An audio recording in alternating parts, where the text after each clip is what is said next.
It is always great to have neighbors get together because we love to chat with each other. And here we are, chatting.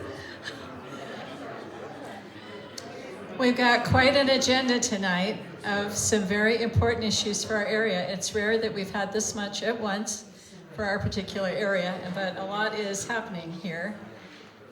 We have a couple of things we're going to do at the very beginning here.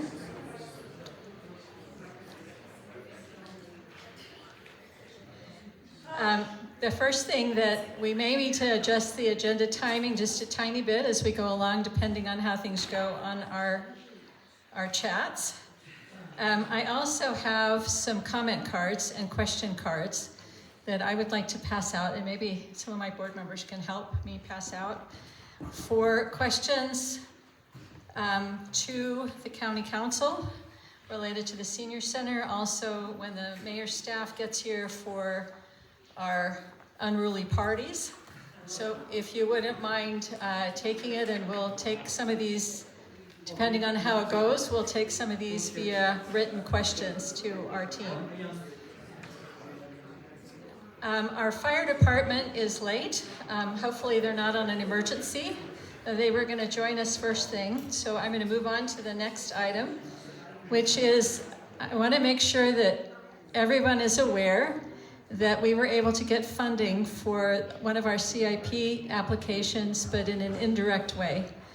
So we submitted for the islands on 12th East between 3rd and 5th South to be repaired and trees planted and the sprinklers repaired. This has been a request that we've had in our CIP for a good 15 years. And this year, the council did an amazing thing of cobbling together some funding so that we could actually get that done. So that is a really exciting thing that did get it funded this year. Next, I would like to find Emma to come on up here, if you wouldn't mind. Yes, you.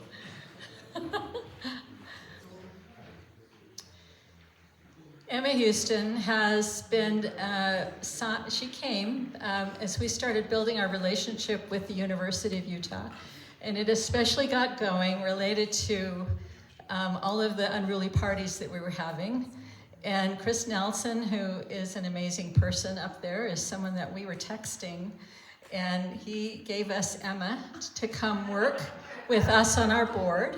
We actually would like to keep her. She is retiring. She was so dedicated, but more than anything, what she all did in terms of collaboration with the university and some of the problems that we were trying to solve was amazing. We had a whole new format and actually giving feedback and such, and so we just want to recognize you with a little thank you.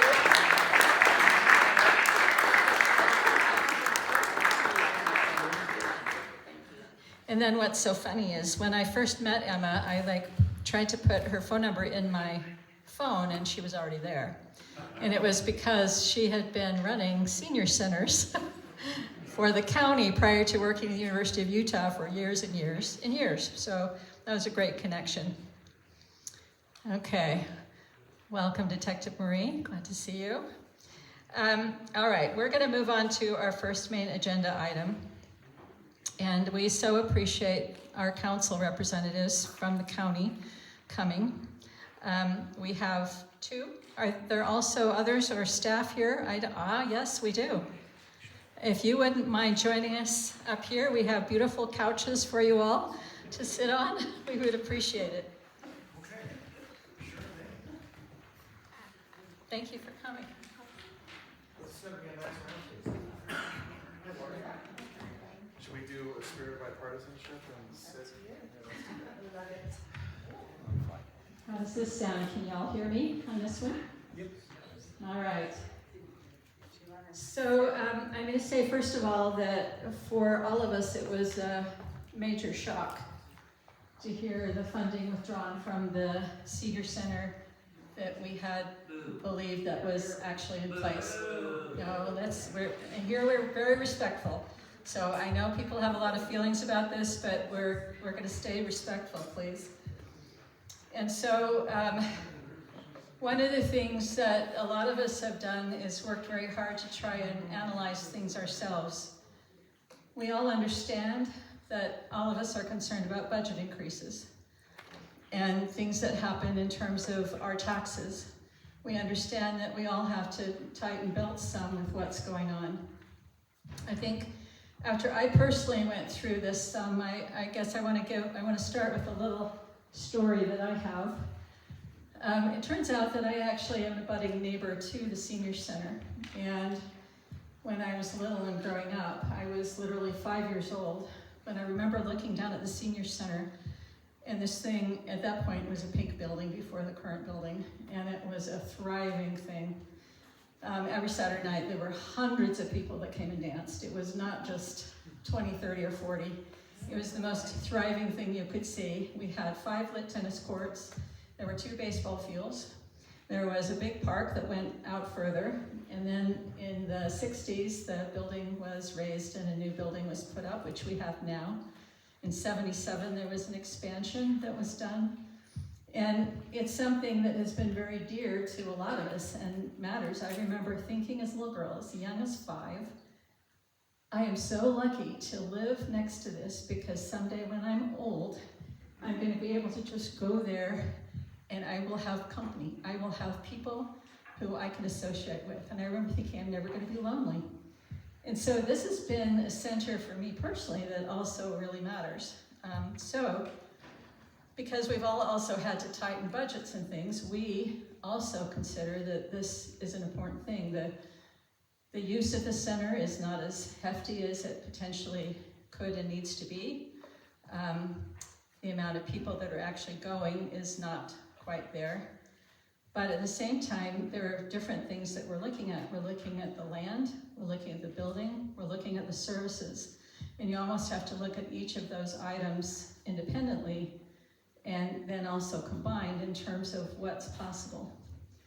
I think we as a community council, our main position is we are kindly asking for more time so that we actually can do some analysis and research and help come up with a fiscally responsible long-term possibility for this. And we have lots of ideas. We are the most creative bunch that ever existed. We come up with all kinds of things to work out solutions. And I know that we have that possible with this too, if we could just gain some time. We may be wrong, but we think that since it's already in renovation and some of the cost of the annual running would not be the same as if it were up and open, that we're hoping that even if the budget were paused, I mean, if the budget were funded, that'd be great, but even if we're paused for a year, because I don't know that the $400,000 would need to be spent this year, we could have that time to actually do some of the brainstorming and ideas to see if we could come with some private-public partnerships. There are all kinds of people who started brainstorming and thinking we might be able to do. So that is actually our official position and request, just so you know.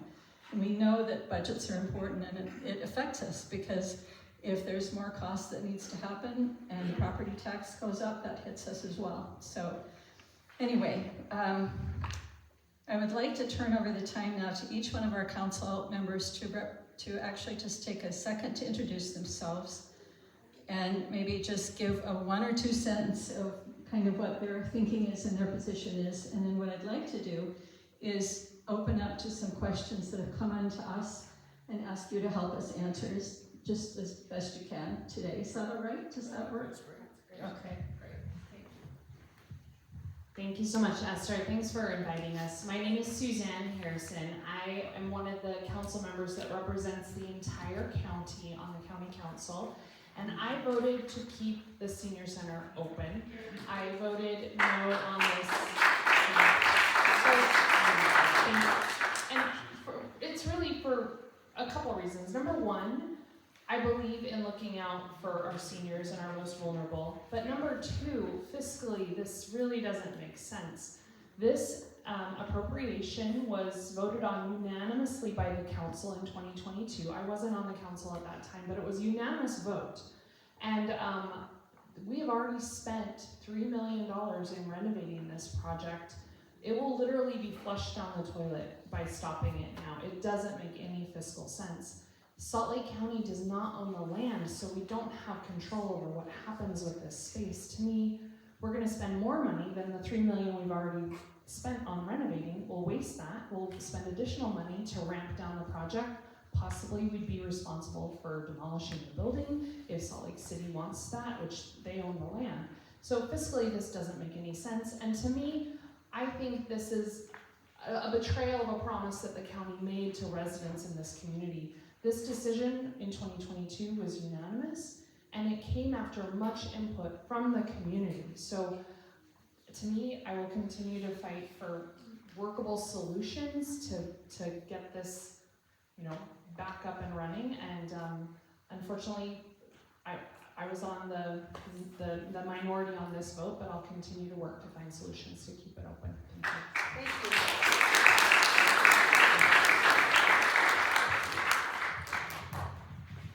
you. Okay, I'm Laurie Stringer. I'm also at large on the Salt Lake County Council. Like Suzanne, I cover all of the county MNCA. I actually was one of those who voted to fund the $10 million that was part of the senior center back in 2000. And so, there you go. So I was one of those who had chosen to fund it. At that time, there's a couple things that were in play. We had $225 million that had come in from ARPA.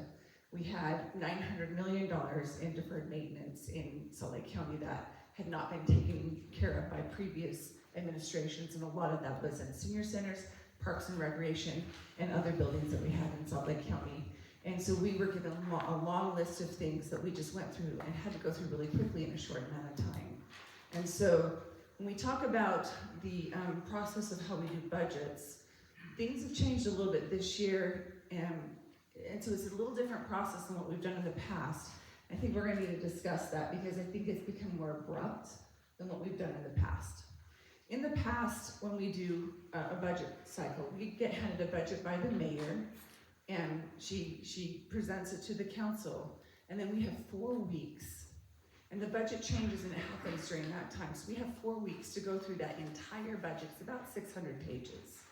And in that time, we need to go through it, check it, verify things, make sure things are running the way they should, and we go through that whole process. But we literally have 4 weeks to do that in before we have to put out a tentative budget that has to be tentatively approved by the council. That's the language in the law. And then that goes to the public, we get public input for 2 weeks, and then we approve that. So the way the process has worked in the past, the council had what we called a list. And so if there's something that we weren't sure about or we need more information on or whatever else, we put things on a list.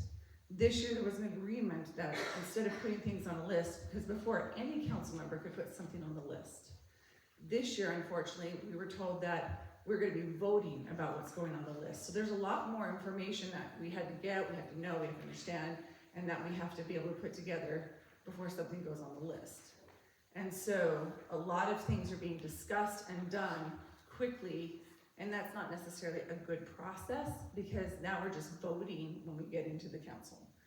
But that doesn't mean, because we have to vote specifically if it's going to go on the list, A, or if we're just going to make the cut. Because at this point, where are we going to be at? So that's kind of what's happened in this process this year. Last year, it would have been put on a list. You would have known it was on the list, and then you would have given time to come in. This year, that's not exactly how it's going down. And so we think we're going to probably have to change that process. We've been talking about that the last couple of weeks about that's not working. But even though there's a vote, we still don't finalize what's on that until 4 weeks into that process. So we still have, is it 2 more weeks? 2 more weeks, yeah. 2 more weeks in which we have to put out a budget to the public. So we're still taking information, we're still taking public input. As you saw with the daycares, we still have the ability to make changes, but we can only do a vote on what we believe we can get passed in that meeting. And so there's a lot of conversations that are going on behind the scenes. People change their mind in the middle of things. There's a lot that happens in this process. And so that's kind of what you're seeing happening right now at the council. And we've got all new people on the council this year too. We've got a lot of you, yes. And so it's been a difficult process for us this year. I will tell you that this is the hardest budget that any of us have ever had in the history of the county since Amy was there. I spoke with Ann Granado, who I worked with before, and we were talking about the budget process, and it literally is, this is one of the toughest budgets we've ever had. Partly because of several things that have happened. With ARPA money gone, and all the funding now gone, and then you don't have, and all the grants now not coming into the county, we are now seeing this sudden decrease of all this funding that was coming in, and money that was able to be spent in the past is not there. So we're seeing a huge tax increase. I know I was inundated with a ton of emails and things at the very beginning, people upset about a 20% tax increase right now, and how hard that's gonna hit seniors, how hard that's gonna hit out in Kern's lower income and those places. There are a lot of places we're having to go through that budget and looking at where do we have to make those cuts, what does that look like, and why. Part of that budget process is just, as we go through every time, we may not cut something in years previous, but we might be looking closer at it in future years. Does that make sense? So as we're evaluating programs, as we're evaluating things and we don't have enough information, we may watch it closer than next year and see where it's at and what's happening. We may actually see where things are going. And so some of that is what's happening in the budget process right now. And it's not gonna be a fun one this time, I'm just gonna be blunt. So it's been an ugly one, it's been tough on us, and it's not gonna get any easier. Hi everybody, I'm Gino Johnson. I'm your newest county council member. I represent this district, District 1. It is this senior center, and it goes all the way to the airport and a little bit of South Salt Lake and West Valley City. I'm gonna be blunt. I believe in supporting the senior center. I don't think it should close. I voted to keep it open. It should be that way. I'm not gonna give you a wonky answer for why I voted to close it. That's not gonna happen. I'm never gonna vote to close the senior center. You shouldn't have to have time to figure out solutions or anything like that, because frankly, the mayor's budget didn't have this on the chopping block. The budget had this appropriated for. This was not something that was slated to be closed. This was something that happened because the council, not me, not Suzanne, not our colleagues on the Democratic side, we didn't vote for this. It was not something that was supposed to come up in our normal conversation. It was not slated to be on the agenda. This was supposed to stay open because we had already voted to approve and pay for this senior center to get renovated, and we made a promise to all of you that in 18 months, it was gonna be reopened and you're gonna come back here. And since it's been closed, 53% of the people who use that senior center have not gone somewhere else. That means they are not getting the community that they got at that 10th East Senior Center. That's not okay for me. I don't believe in that. And we can talk about all the difficulties in our process and everything else and how I'm new, but I'm gonna just be blunt. The courage of my conviction is this: we should take care of our aging residents. We should take care of those who have spent their lives here and have built community here and still need everyone that's in this room, everyone to care for their nutrition assistants, to make sure there's a place for them to go, to make sure that that they still see that we value the fact that they are an aging resident here in this district. That's it. It's worth the money. And by the way, the $400,000 ongoing dollars, that amounts to 6 cents in your tax bill. 6 cents. That's what that means.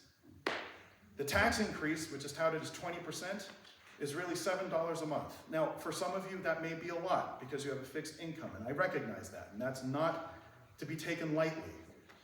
But this isn't where we had to find the cut. And the mayor didn't plan on that, and neither did my colleagues. This didn't need to happen.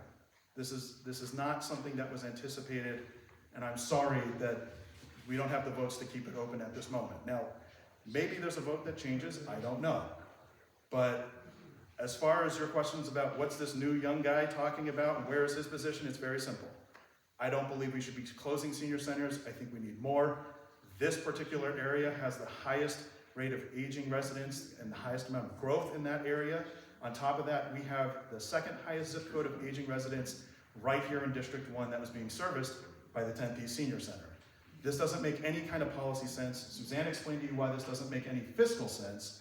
So there it is. That's where I am. That's where I'm going to continue to be. I'm happy to answer any questions you have, but just know that my position's not changing. This is just a fundamental belief about policy and where I think our county government should be spending its money. Thank you.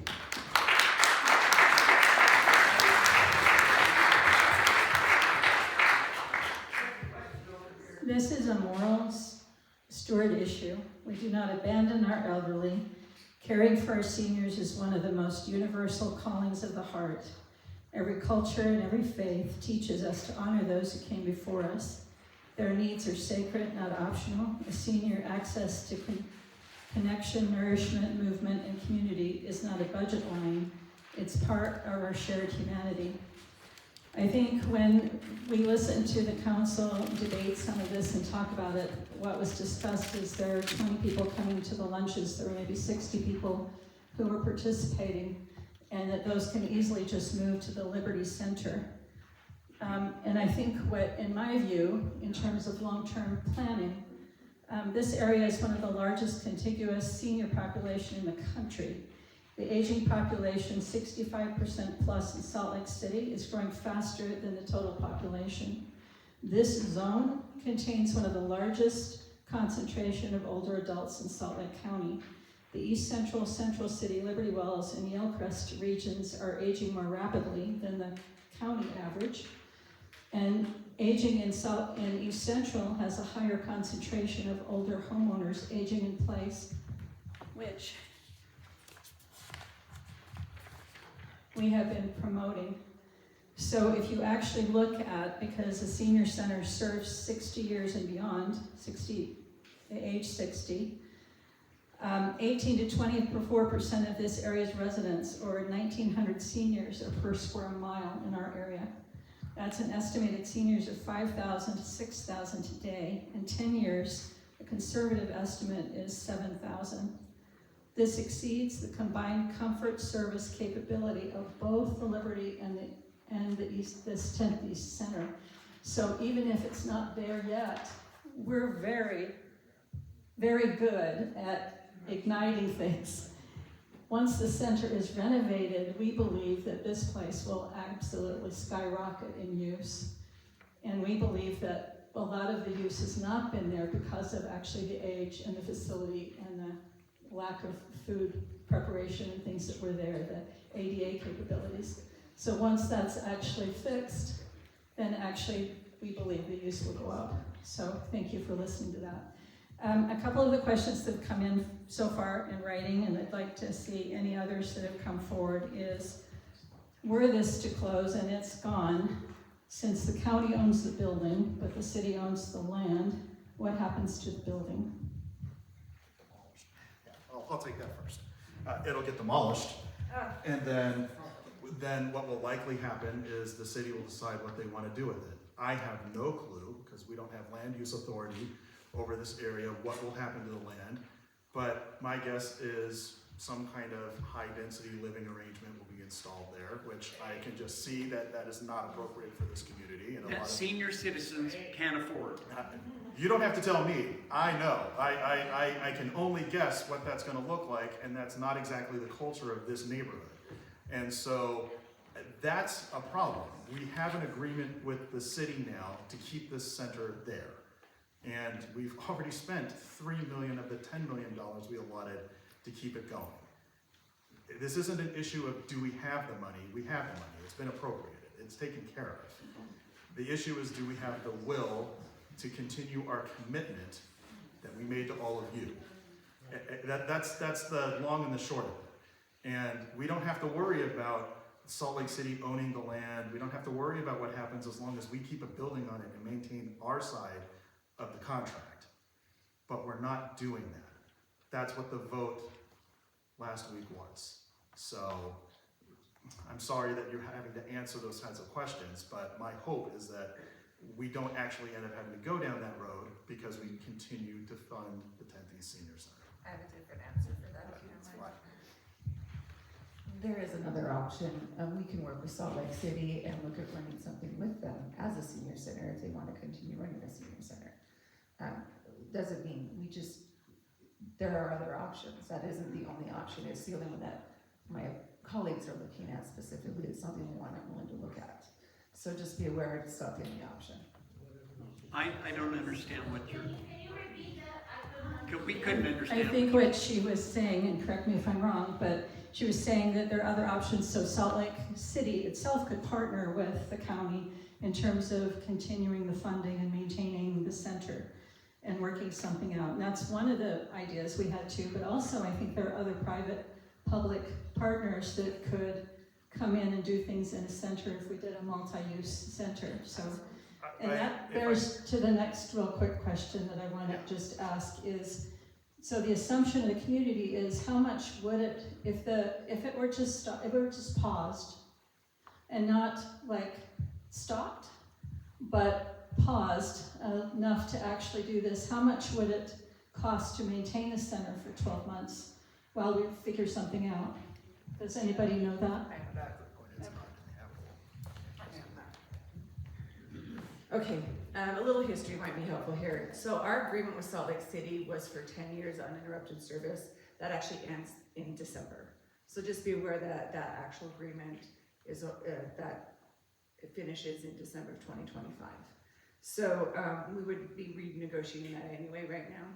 So this actually is not something that we have negotiated with them. So just be aware that that agreement ends in December of 2025. That 10 years agreement is done. The second part of that is, right now the $3 million that we put into the building, if we keep the building open, which I assume that the building is still usable, we just need to use, it wasn't usable because we have asbestos and some mitigation things that had to happen in that building. So be aware that would have happened regardless of what is done with the building. If the building is going to be used, that would have had to have been done, period. So the $3 million in the asbestos mitigation that's been done in the building currently would have had to have been done if we're going to reuse the building for anything. So pausing it right now, not using the money right now, doesn't hurt or change any of that. We would still have had to have done that if we're going to sell the building or if we're going to keep the building, okay? So be aware that that is the case. And then if we are to continue that, the cost of that, it is a $7 million cost to finish the renovation of the building. And then the funding for the actual program is about $400,000 per year. Yes. I just think this doesn't make sense. This is an artificial crisis of the making of 5 council members on the county council. Like, this doesn't make sense. This money was already allocated. We are mid-renovation. We made a promise to you. I deeply care about seniors and the benefits that there are to the nutrition programs, the social engagement, the community building that this center offers. And this didn't need to happen, and it's just been very frustrating because it blindsided me on the council. I didn't know this was coming. It's blindsided the community. The funding was already there. It just doesn't make sense. And for some who came in late, I voted to keep the senior center open. I will continue to figure out and work with my colleagues to see if there's a way to come back to common sense on finishing this. And I just passed legislative intent this week to encourage the county to work on additional sources of revenue in all of our buildings and construction projects. We can increase revenue by partnerships with after-school programs or what have you. There's ways to increase revenue and offset costs to taxpayers, but this senior center, the renovation should continue, and we should fulfill the promise we made to you to open it. Yes, sir. And I'll just say, Could you remind us who you are? Sorry, Yeah. Suzanne Harrison. I represent the entire county on the county council. Thank you. Laurie Stringham, I'm at large. I also represent the entire county. I'm Gito Johnson, I represent this district, District 1 for Salt Lake County. So Is there a reason? How'd you vote on that? I voted to keep the center open. Is there a reason? All right. Can we know how Lori voted, please? That's all right. Questions, please. Oh, can I let's get to that. Can I just answer, just as an attorney, when you put a stop order on a major construction project, that doesn't mean the outlay for the cost you're spending on that project stops as well. That's not generally how that works. So if we put a pause order on what's happening here, we're just needlessly burning money. That's not a smart idea. I mean, closing the center also is needlessly burning a pile of $3 million, but I mean, the problem is that, and this goes back to the question before, which is this, is that you're being asked a whole bunch of questions that there aren't a ton of answers to because we don't own the land, but if we keep a building on there, then there's no incentive for Salt Lake City to change the use of that land. If there's nothing there, then the city can do whatever they want. And there's a possibility it could be a senior center, but there's a possibility it could be any number of things. It can't be something else though if we keep our promise to put a senior center and renovate it there. So there's that part. Now I'll let Lori answer the question about how she voted. I voted to close it. We picked up on that. So thank you for that clarification on a pause. And I understand on the 3 million, so a lot of the asbestos work was actually originally done in 16 and 17. What was left was asbestos in the ceiling. What I don't know is like what that construction budget actually looks like. You know, on any project, when you do construction, sometimes you run into things and you have to adjust things. Is it possible to look at $10 million is a lot of money. 7 left is a lot of money. Is there a possibility of looking at what that is and at least getting things done that need to, that wouldn't cause a fee, but at the same time give us enough time to come up with solutions? When we're going through this process, those are things we're still getting answered right now as we've had this question. Like I said, the process has changed. Normally we would have put it on the list and gotten those things answered in the process. Right now, we're still getting those answers as we're going forward. So the process is now, you know, this is what we're thinking about doing. This is why it's now being put forward. We need this information. That's what's coming forward, and we're getting that as we go, as we move. So I know that we've asked for what does that look like? Where are we at right now? What portion of the project has been funded, and what contracts does that include? Right? Have we finished a certain amount of contracts? Which ones have been done? What portion and process is that in as we're moving forward on that? So we've got a lot of that information coming to us. The other one was, you know, when we first were told about this, I'll be honest, we were not told we did not own the land. The council has a policy of actually purchasing the land underneath the facilities that we own. And part of the reason is it makes it a lot easier. We did buy the land under Liberty, we own that now. And so Liberty is actually owned, and the building is owned by Salt Lake County. And back in the day, when I first came on the council, there is a alleged intent on there that we're not renovating buildings and facilities we don't own all of it of. And so that was not told to some of us in the beginning. So there are some of us were shocked when we found out we didn't own the land, and we're surprised about that, because normally we would have said, no, this has to wait until we buy the land, we figure that out, and we move forward. So there was some information that hadn't come through. There were some failures on the part of communication at that time when we approved it. Or I don't know that it would have been funded then, to be honest. I think we would have looked at other things to do, what we would need to have done in that process to move forward. So when some of the council members now who served then voted on it, found out we didn't own the land and we were not told that, there was some unhappy people that went against what our alleged intent was. So. Are we supposed to write out the questions? Yes, please. I'm going to put you on the spot, if I may. Please do. We don't know each other till today, and a couple of phone messages here and there, but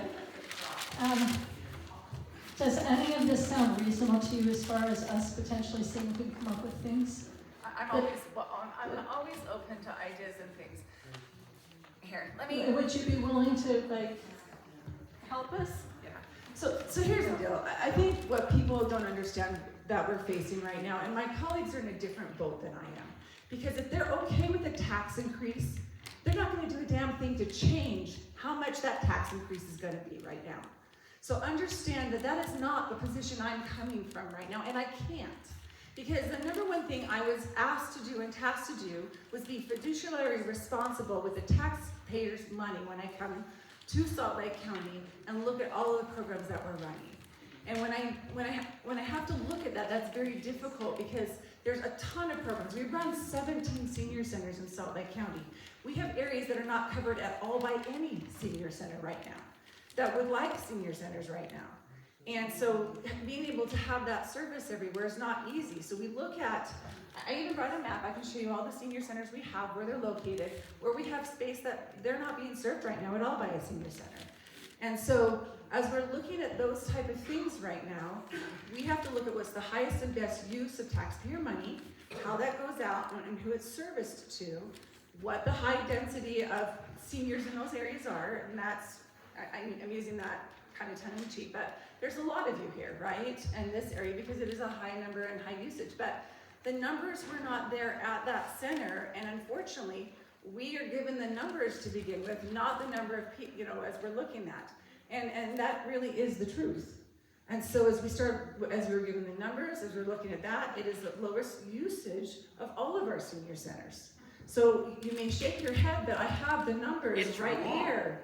Well, I'm telling you I have the numbers. I'll tell you why if they get to me. Okay. I can't wait. So the council I'm only saying, has not facetious. I'm just gonna be blunt, the county is only, we can only make decisions on what we're given by our staff and by the mayor's office, because they're the ones who run it.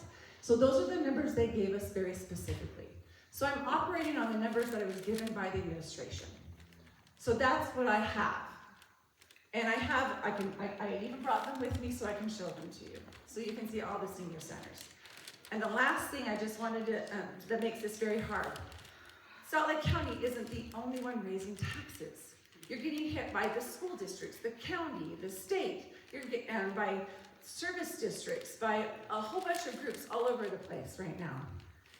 And I'm telling you, it is not just one little group that's doing it, it's everybody. Somebody has to stop it.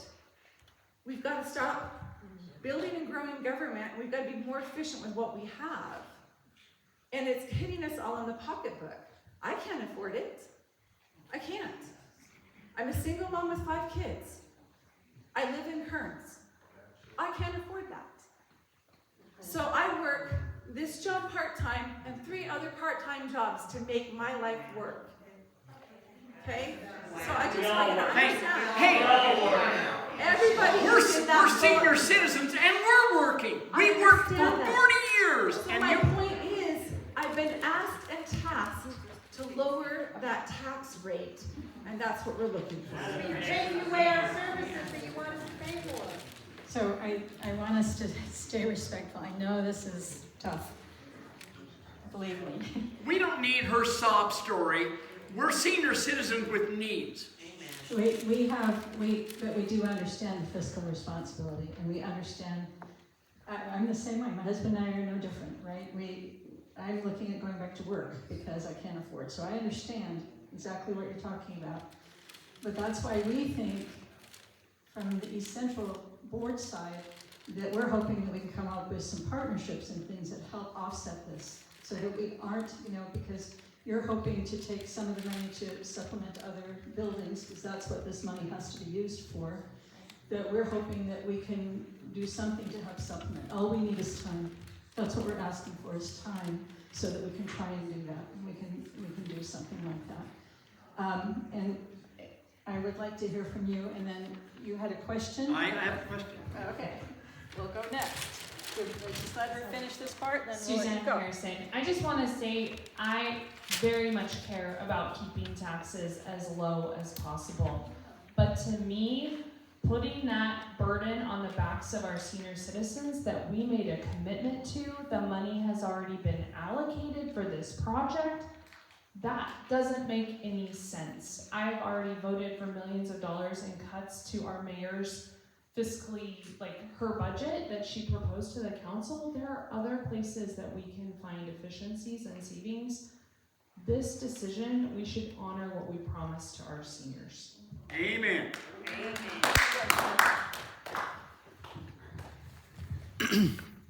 My name's David Oman. I do not live in this area.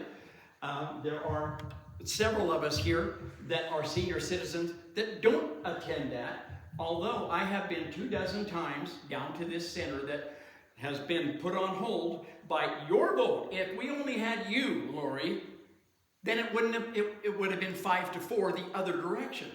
we wouldn't be going through this. So all we gotta do is convince one of the 9 who aren't, and there's only 3 of you. So my first question was, why are only 3 here? Where is the mayor? How come they're not? Were they not invited? Hold on, so let me answer that part. So, Okay. so some of them aren't districted here. So there are 5 other members who have districts that don't. Why don't they come up? And so they're not here. This isn't their area. There's Okay. one other at-large, and I think she's actually with the families dealing with the daycare issue. That's Natalie Pinckney. Okay. So she's the other at-large individual. Okay. So we are the ones that are directly. She's trying to take my mic, so I'll speak quickly. We represent, just right now, 28% of the people who are going to vote for it. You're at large, we're voting for or against you. I will vote against you, definitely, if you don't make a better stand to support 28% of your population right here. The other issue is, as I work on the council in Midvale, the advisory council, we understand that we are only getting to about 10% of those who really have needs. There's 90% of us out there that are not being served, that need advertising, they need outreach, they need to be aware of what we do. So it isn't just the people in this room. There's 90% more than you even imagine. You're saying, oh, the numbers are too low. I agree. People are starving in their homes. They need the center. They're starving for socialization, food, engagement, exercise. And when we get that word out, if we can do better, there'll be no question. We won't be closing centers. And that's We'll be actually building more. I think we're volunteering to do as East Central is help with that, right? Absolutely. We have a representative from the mayor's office, and to be clear, the mayor supported keeping it open. This was not part of her She did. proposal. Yeah, So this wasn't her proposal. we do have someone from the mayor's office here. Is she back by Joy Oh, outside? she's talking Yeah. to me. Yeah, So anyway, Joy, just so you know, the mayor supports keeping it open. I spotted her, we winked, but we didn't actually do more. Okay, so I'm not Mayor Wilson. My name is Liz Salas. I'm Mayor Wilson's Communications Director. Mayor Wilson can't be here tonight. We have some people who are visiting Salt Lake County to help us address criminal justice reform, and they are only here today and tomorrow. They got here yesterday. So that is where Mayor Wilson is tonight. Mayor Wilson, as you guys have all heard, proposed in her 2026 budget, she kept the Tempe Senior Center in her budget. She did not touch the Tempe Senior Center. So the one thing she did do this year is she did propose a tax increase of 19.63%. That's only on the Salt Lake County portions of your county property tax notice. I know for some people it was a little confusing because we have a requirement as the county to collect and distribute all taxes, and so we have the misfortune of having a county logo on the top of your property tax notice. So people often assume that a county property tax is on the entire amount, and the county property tax is not on the entire amount. It's on the county line specifically. And the reason that the mayor had to propose a 20% increase is because we have been looking at programs, cutting where we can. We've had hiring freezes, but we haven't had a tax increase since 2019. That tax increase went into effect in 2020. And so at this point, we're looking at a lot of things. Public safety is a priority, and part of public safety, it goes beyond the criminal justice world. It also includes the safety in your community, that you have opportunities for healthy lifestyles, health and well-being. And so, this again is something that was in and is in Mayor Wilson's proposed 2026 budget. As the council members have shared, this is not a final vote. They make votes throughout. It's a deliberative process. They make votes. If you are paying attention to the county council, we've had some votes change and change back and change again. And so we invite everybody to, in addition to coming tonight to meetings like this, come to county council. Come and share public comment. We have a meeting on the 18th. We have a meeting on the 25th. They're typically in the day. We also have a Truth and Taxation meeting on December 9th at 6 p.m. and that is solely focused on the tax increase, in addition to the fact that they'll be approving the final budget. But I do think it's important to note that with a county of our size, we're continuing to grow. Salt Lake City is a very popular place to live, as you guys know, and so we do have a need to increase taxes, and that is why Mayor Wilson did propose that tax increase. And she is sorry she couldn't be here tonight, but I appreciate you guys taking the time to listen to me. You're welcome to reach out to her. Her email is mayor@saltlakecounty.gov, and I can share that email address so you guys have that. You don't have to remember it. But again, thanks for being here. I really appreciate the feedback, and like I said, that is a budgetary item that is in Mayor Wilson's 2026 proposed budget. So before you run away, Yeah.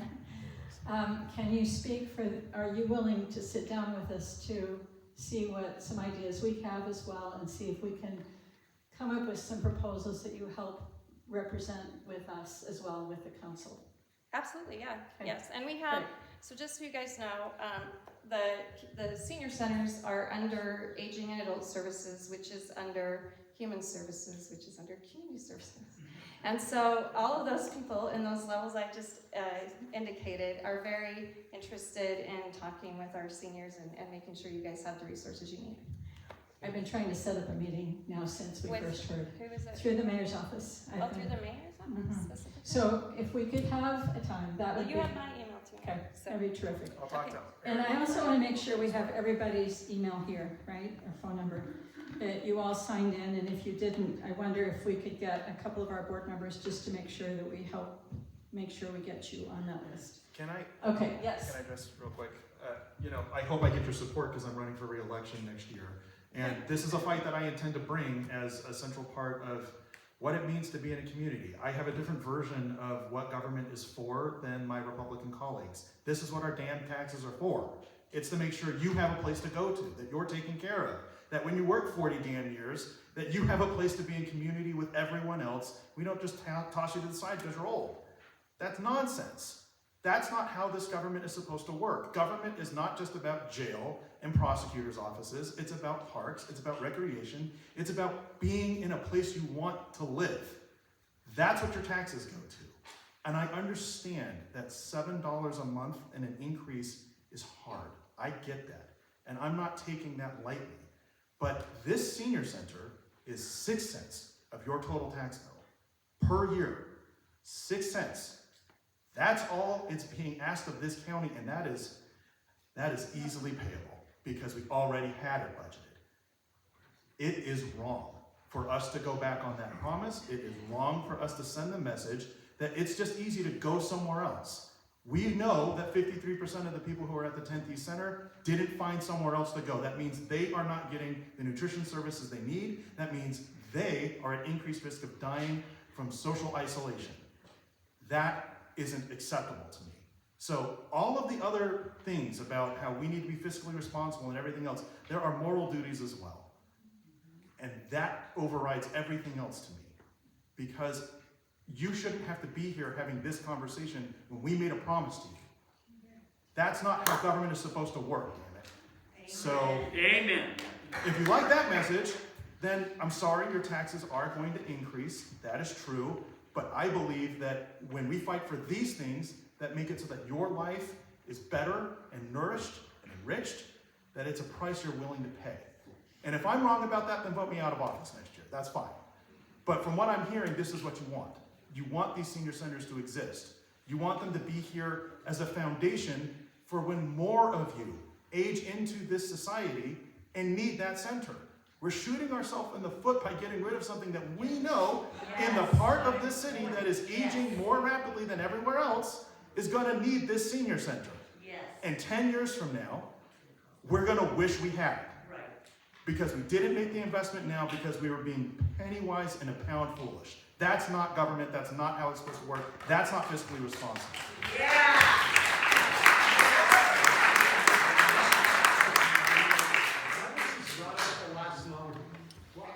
The other thing that is kind of happening in our community I want to share is sometimes when the senior center was, the bikes are rusty, you can't quite right on them, or it isn't quite what it needs to be, the food service isn't quite there, people are finding other resources. And one of the resources they were finding is like this building.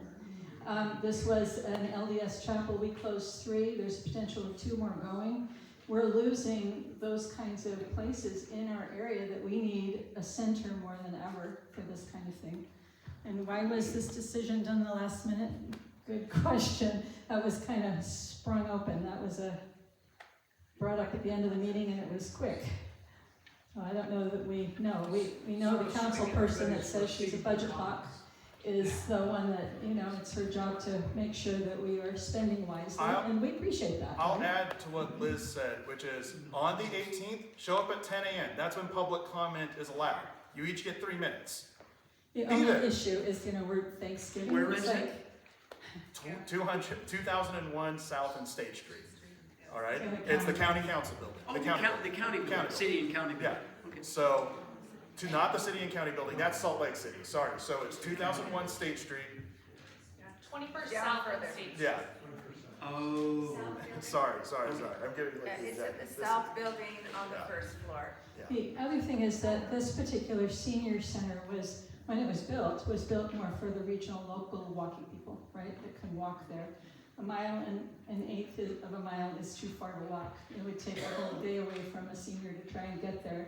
They don't all have rides. And a lot of people use this service also to take care of their aging parents. So this is where they go while they go to work, almost like a daycare, except for seniors. So they're taken care of and they're respected there, and they have friends and food, and then that helps support our community. And we've not let you talk one more time. Did you have something else you wanted to say a couple of times? Well, I just wanted to say this was a surprise to me, this vote as well, and I'm on the council, so I can only imagine what a shock it is to the community. I can't speak for why it was brought forward, but I will continue to work to see if we can convince our colleagues to reverse this and keep it open. All we need is one.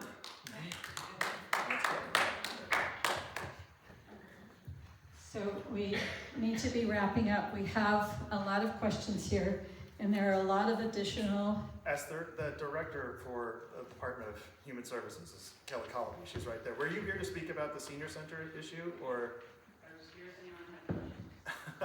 There are questions. Sorry to put you on the spot, Kelly.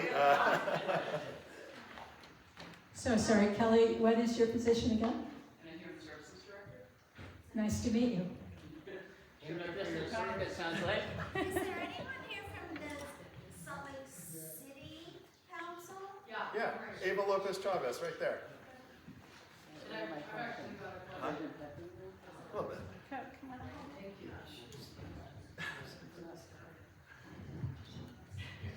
Can I see you sneaking? You're good. I was wondering, is there anybody here that is to get rid of the sales commission? Yeah. So it's up to you, Kelly. Sorry, I didn't We mean can to put take you on. questions, sorry, just finding out what the questions have been so far. Yeah. Oh, you're good. May I ask them the mic? I'm Salt Lake City Councilmember Ava Lopez Chavez, so thank you for having me. I have the great honor of representing. You gotta hold Sorry. that mic right I don't want to yell because I have a loud voice. No, we're all senior citizens.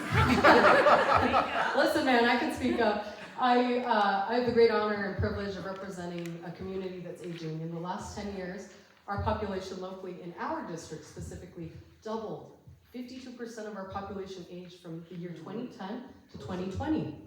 And it is now projected from 2020 census dates to 2030 that we almost double again. It'll be about 44% of our population is growing. That means Salt Lake City is a total, about 140,000 residents total in Salt Lake City will need aging services support. Just in proximity to East Central, we have a majority of manors that serve in senior centers and also along Foothill that are meant to provide capacity. Lots of families, not just from our city, but across the county specifically. And this corridor has been built out so that people can age in place. So my question to you is, what is the capital asset plan in managing these services in the future?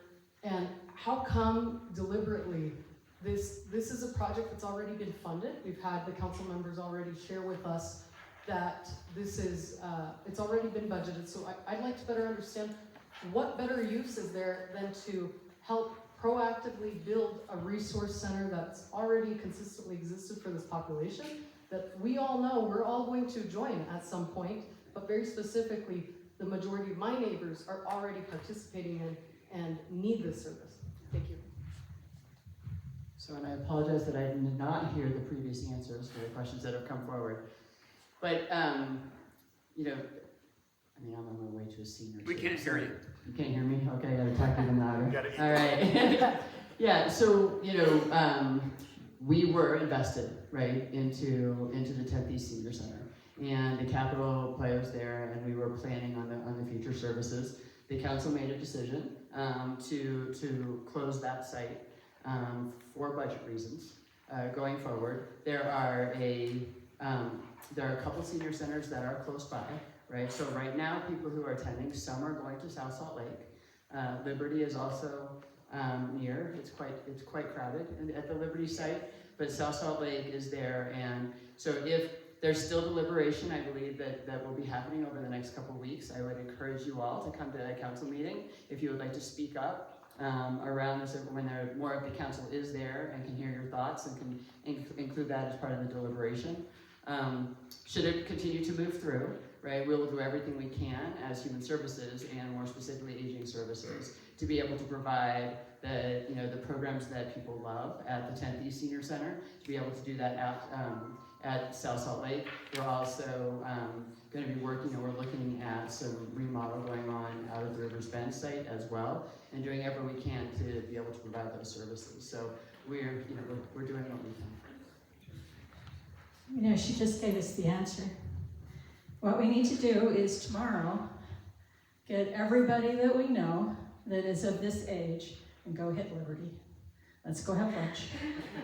Let's all go and show how many seniors there actually are in our area, to show what's actually needed in our area. Because we're all just kind of getting by with cans of soup somewhere else. Let's show them what the actual population here is and what we need. Is there enough parking for all of us? Of course not. Hey, I'd like pictures of that, please. I'm serious. There's a lot, yeah. There's not enough parking there. There is street parking, but the parking lot there is probably not big enough for all of you. No. It's full most of the time already. Yeah. Liberty is. Liberty's full. Okay, we need to move on, and so we're moving on to our next topic, and I really appreciate you all coming, and I appreciate you taking us forward. Especially appreciate you coming to listen to our saga.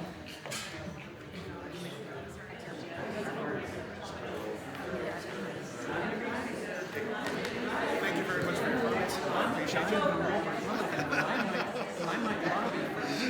I'm a progressive Democrat. This is going to be hard.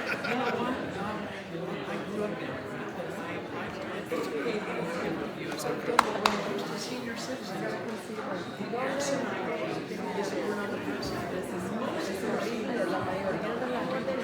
Oh, I know. So when they try to play number games like she does, I'm furious. You're talking about a lot of issues. Not enough advertising, conversation to get these services known to the public. It's a huge difference. Well, Okay, we are moving on to our next topic. it's a minor thing. It's a very, I know. Okay, I know that this is a hot topic for many people. We're gonna move, yeah, that'd be great. Okay, I would like us to reconvene now to talk about the unruly parties that we've had in our area and the ordinance that was adopted. We have some amazing people here from the city to help us and from the police.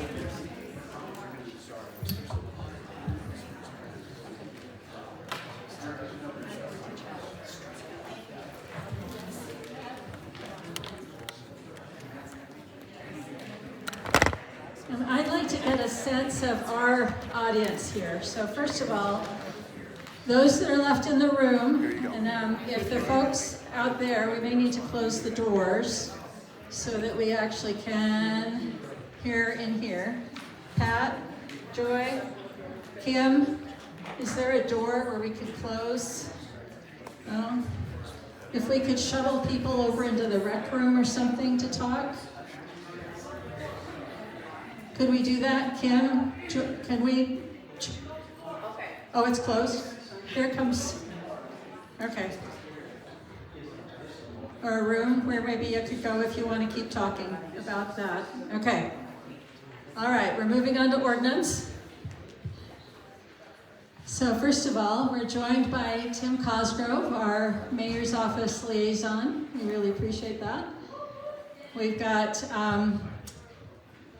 my brain. Okay, so we have Detective Marie Stewart here, who is our super person. We have Commander Jeffrey North, who's been helping us like crazy. We have Arturo Garcia from the finance department. I'm Jay Snoldroyd. I'm with the attorney's office. Oh. I'm the crashing party. Oh, how lovely. Hello. I have not met you before. Nice to meet you. And then we've got Jennifer Madrigal here for the business licensing and good landlord program.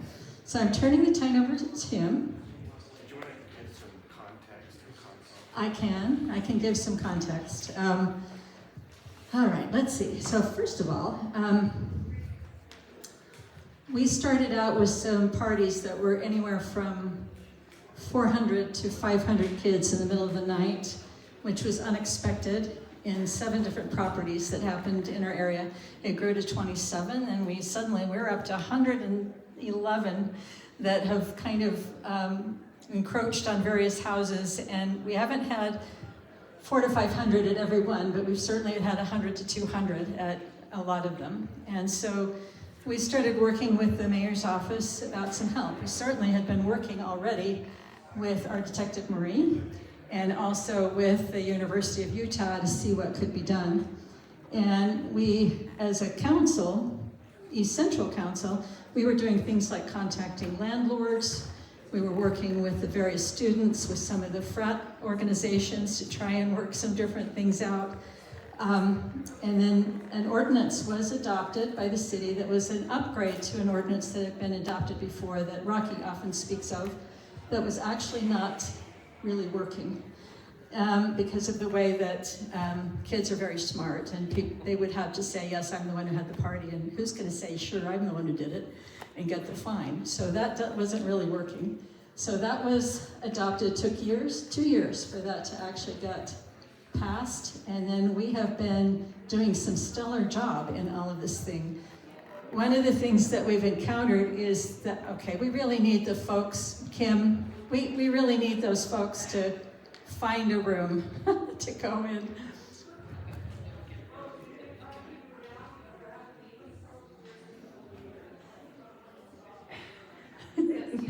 Thank you. So I lost train of thought, but one of the things that we've done lately even is I will send a email message to Commander North, along with the Deputy Chief Christy Jansen, who would have been here tonight except he had a passing and his family could not come. And we've talked about some of the hours that are especially tricky and which houses are especially causing us problems. And then what's happened is we've had police officers there to actually take reports and witness what we're saying. It's amazing how closely we've been working together in the last while. It's been awesome. So is that good enough context? Okay. Thanks, Esther. I'm Tim Cosgrove, Citywide Liaison in District 4 for Mayor Aaron Mendenhall. So changing space a little bit. This is not the county, we're all city for Salt Lake City. I do want to recognize Esther Hunter. She's been painstakingly, painfully working through this for at least a couple of years. She's been your advocate. So you essentially have an amendment to the city ordinance that's tailor-made for this area, for this district, because of Esther, her work, your follow-through. So thank you.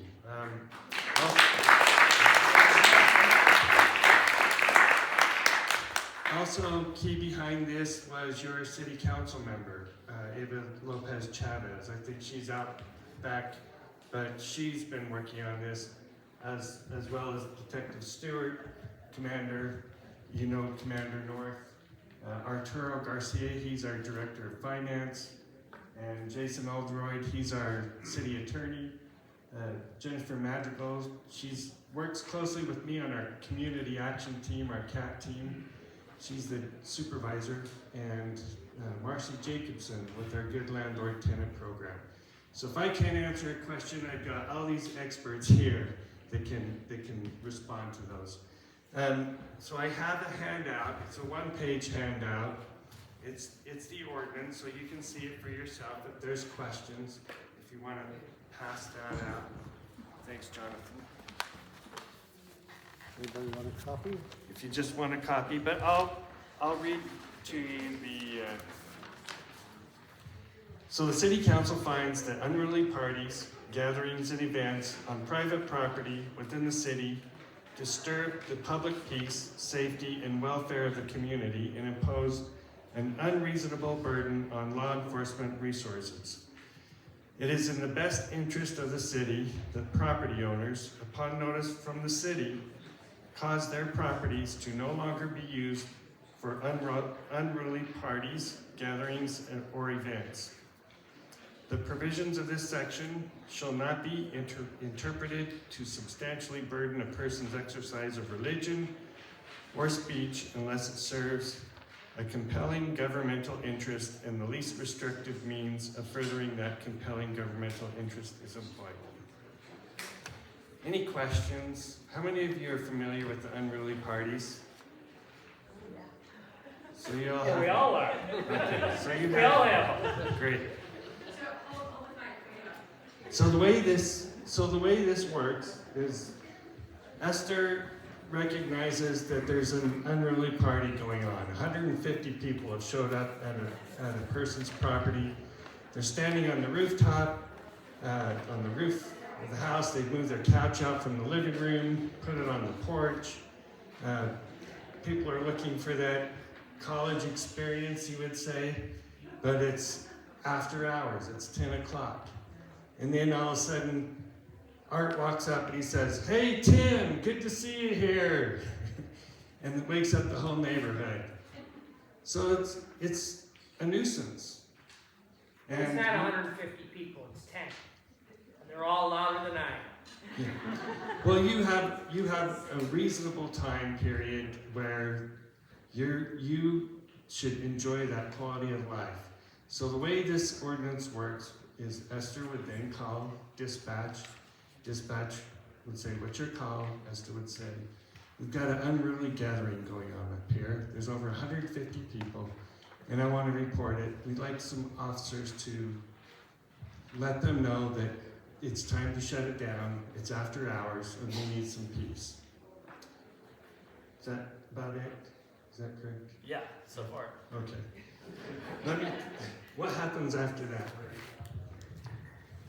Well, the beauty of this ordinance is that it's not subject to time of day, right? Because that was a problem. It's the noise ordinance specifically is subject to the 10 p.m., but the loud party, the unruly gathering, could be at 4 p.m. It's loud, it's unruly, traffic, or cars are parked everywhere. So we're really, really happy about this because it not only helped us in this neighborhood where it was designed specifically for, but it's helped us throughout the whole city. We're still working on communication with all our officers, getting our reports specific enough so that we can give city what they need, and then, that communication is still ongoing, and even though we have this, we'll never stop working and thinking outside the box until we can get it solved.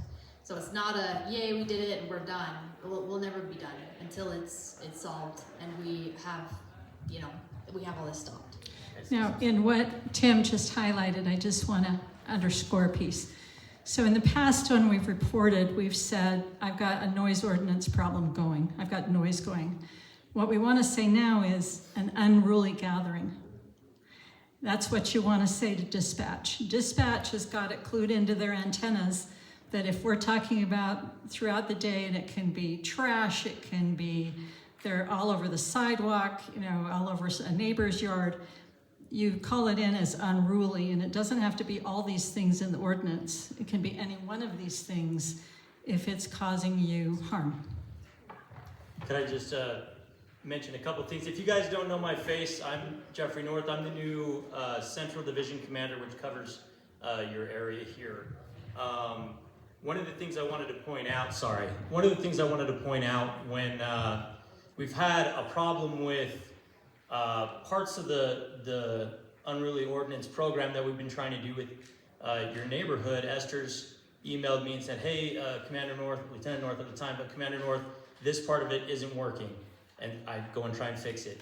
And then she would say, hey, this part of it's not working, and we go and try and fix it. So if you run into problems, things like that, please let Esther know, let us know, so we can try and fix it. We recognize this is not a done deal. It's still a work in progress. So if you have ideas, let us know. We really appreciate the partnership your communities have with our officers so far, so let's keep that up. If there's problems, please let us know. How many $1,000 fines have been issued, and how much has been paid? So let me get to that. So the ordinance change took effect August 12th. We started enforcement September 19th. All of this has been going on when the University of Utah has their football games. So it kind of was a perfect storm for all of this to take place. It takes time to implement it. It takes time to put it out in the field and time to process it. And I know Arturo's got this number as of November 10th. Yeah, 53 warnings and 3 citations have been issued. So 53 warnings have been given. A letter goes out, and we'll step to that process next. A letter goes out, a letter of warning, and 3 fines have been received of $1,000, except for 2 that was reduced for being enrolled in the Good Landlord Tenant Program, and we can talk about that as well. So August 12th the ordinance changed, went into effect. September 19th, we started the enforcement. And then, Jennifer, take us through what happens after police makes their reports. He's on that side, I'm on that one. So once the police officers issue the report, it comes to the hearing officers side. They will review the report, make sure that it meets the elements. If it does meet the elements, then they will issue the warning citation to the property owner. That warning goes out Monday through Friday, so on a business day, and then we start the 14-day count. So during that period, we cannot issue them a citation. We need to give the property owner the due process to make sure that they're addressing the issue with their tenants. So after the 14 days, if it does happen again, and if they are in violation, then that's when, if they have an unruly party and the police department responds, and they issue another report, another citation, and that's when we'll give them the $1,000 fine. If the property owner is participating in the landlord-tenant, they are, as a one-time, we allow them to reduce the fine to $250. However, the hearing officers go over the process. We make sure that it's clear with them to make sure that they're addressing this issue with their tenants and walking them through the process, but we will not reduce the fine again if it does happen again. So it's only if they participate in the landlord-tenant the second time, then they will not be reduced. You talked a little bit about the Good Landlord Tenant Program. By the way, I hate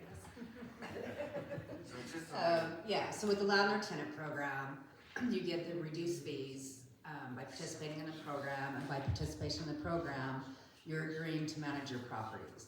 So if your tenants are having loud parties, you should be having some progressive discipline. And then at 5 calls for that one specific tenant, if the owner hasn't done anything with that tenant, they would get kicked off the program and have to pay the higher unit fee of $342 per unit. So in the years that we've been doing this, we have not kicked off anybody on the program. They typically comply. And what we're looking for is that they're managing their properties and having open discussions with their tenants. Yes, sir. Hi, who do we call when we call the police and nobody shows up? And that's not a knock on the police, I'm sure they're busy, there are other things going on at night, but what number do we have to call when we call the police and no one shows up for the noisy party across? So if it's an emergency, always call 911. If it's a non-emergency, call the 801-799-3000. That's, Sorry. Can I just do one quick thing? So we knew that with the amount of houses that were doing crazy stuff and they were popping up like mushrooms in various places and weren't necessarily the address we had before, Commander North and Detective Marie and I made this strategy that because we knew the addresses we'd had so far, that we were going to do everything we could to get everybody we could on warning. So we made a real attempt to get everybody on warning that we could so that the next time they would actually have a potential fine. So we're up to 50, that's pretty good, right? So that was a start. We also confiscated kegs in there somewhere with one of the houses. But the other thing with this ordinance is that's been a problem in the past, is that we were not always able to get a police officer because a lot of times the parties were happening right when the craziest stuff's happening downtown and elsewhere. And so what's nice about this ordinance is it allows an observation to take place so that they can get warned. It might not mean that it's a detective that comes out. Am I saying this right? Yeah, it would be one of our patrol officers that goes out, and then we handle it on the back end with detectives if we need to. But we've even talked about the civil folks in the police department being able to drive by and if they can spot what we've reported. So it's really important. The reason we put this in the agenda too, so you have Tim's handout and you have the agenda, is that when you call into dispatch and say it's unruly, you need to list everything you can see that's a problem. List every single one of the items and get a case number or a report number. Can I just speak real quick to what the gentleman said here? That's a complaint that I've heard a lot since I became the commander. Part of the problem, I think, is the way the police department historically has approached customer service. You might call, and then one of our officers will go out there and be like, yep, there's a party, and then never reach out to you ever. And that's something that myself and our command staff and Chief Fred are trying to change, is our customer service aspect of when we go out on a call, getting back in touch with the complainant so that they know that somebody actually did come out. Or if we're not able to come out, calling back and saying why. So I absolutely 1000% hear the frustration right there. It's something we are definitely working on. We're working on a pilot program to increase staffing during peak hours that our division specifically is going to start in January. I'm not going to give you the details yet because I'm still working on it, but I am hearing we call the police and they don't come, and we're working on it, I promise. So thank you. So a question, it says, illegal activity. Drinking under 21, that's an illegal activity if it's done outside? Yeah? Yes, correct, yes. And porch, is it porch outside? Drinking at all outside is an illegal activity. If you see on the porch? Drinking, yeah. Well, and that's the question, because it's on the porch. They're having porch parties and they're drinking all night long. Right. So if you see if that's an illegal activity, yeah, it's not in the house, it's out on, it's in the open. Right. It's in the open. Right, and under 21 is illegal anywhere. Well, right, yeah. I mean, so that's one of the to me, things. that's what you can see, though. That's an easy thing to see. You don't have to go look too far. That's true. We do run into an issue when we get into the legal aspects of the fine and stuff like that, proving how old the people are. But really, if you look at the ordinance, guys, that they gave to you, there's a lot of stuff we can use to mark this as an unruly gathering. I mean, littering is one of the things that's on there, right? So it's. I'm sorry. What about people delivering porta potties to these houses? that is a good indicator that a party's gonna happen. Having a porta potty isn't necessarily illegal, right? But really, Esther sends me an email every week that said, hey, there's porta potties at this address, this address, this address, this address. And then what we've been doing 2 hours before the football game, especially on the home games, I've assigned an officer to be special assignment in your area and just going around and looking for these parties, right? So if you see porta potties, that sounds kind of funny. Porta potties in the yard, let Esther know, let us know. It's not illegal, but it's a good indicator that something is about to kick off, right? So, yeah. Have you issued any citations to individual drunks or? Yes, we have. I don't have that specific number here with me because we do quite a bit. I tried to pull it up just by citation for public intoxication, and it was thousands in the whole city, right? But just because we're doing the loud party ordinance doesn't necessarily mean we're not also citing for those other violations of the law. I would suggest if you did that, it might get their attention as much as the big party thing, because they're going, oh, it's not my house. Right. Why do I care, right? I think that's a good suggestion. And that's something we'll definitely work on. Thank you. Thanks, Commander. And then the one last thing I wanted to share is because of the change in the ordinance, we moved from fining the tenant, which was always the challenge, because we could never find who the tenant was at the party. They would say, "Oh, I wasn't there," or "I'm not the one that lives there." So, Jason, do you want to touch just on that part about how we changed it to the property owner themselves? Yeah, I'd be happy to mention that briefly as well. So we have moved it to the property owner. It does make it a lot easier to find an appropriate individual or an appropriate person to cite. It also makes it easier to follow up as we go through the processes. We also, because this is essentially a 365-day clock, after the warning gets set up, it has a continuing enforcement element, and every time a new violation happens, that clock restarts. So it will continue to move forward as that goes. What do you do with corporate ownership? With corporate ownership, I think in those instances you would still issue a citation to the company that's involved, and they'd have to deal with it and address it that way. So the 200, the deduction for good landlord down to 250. So the tenants, the kids drive better cars than I do, and there's 4 or 5 in the house, and $250 is nothing. So it's right? once. They would go, okay, Yeah. $25, they throw it into a kid. So that's like the one get out of jail free card. They've been given a warning. Now they've been given a fine, but they're participating with the Good Landlord Tenant Program. If they do it again, it's $1,000. Okay, thanks. Thank you. The ordinance also allows it to be more than once in a day. So if you call and then, they get notified and it happens again and the police has to come back again, then that's a second time. We actually, because that happened, one of the landlords that owns 13 houses in our area, he put out a letter and told all his tenants they were never again ever to have more than 3 people together at their area. They're not supposed to have a party, period. So just like that, we knocked 13 houses right off our list. It's getting better, buddy. Yeah. Good. It is getting better. Good. And I will say, the part of the one that was broken before is the neighborhood every season Had to go to those new students and say, hey, you're new here, blah, blah, blah. Now, 53 homes have been warned.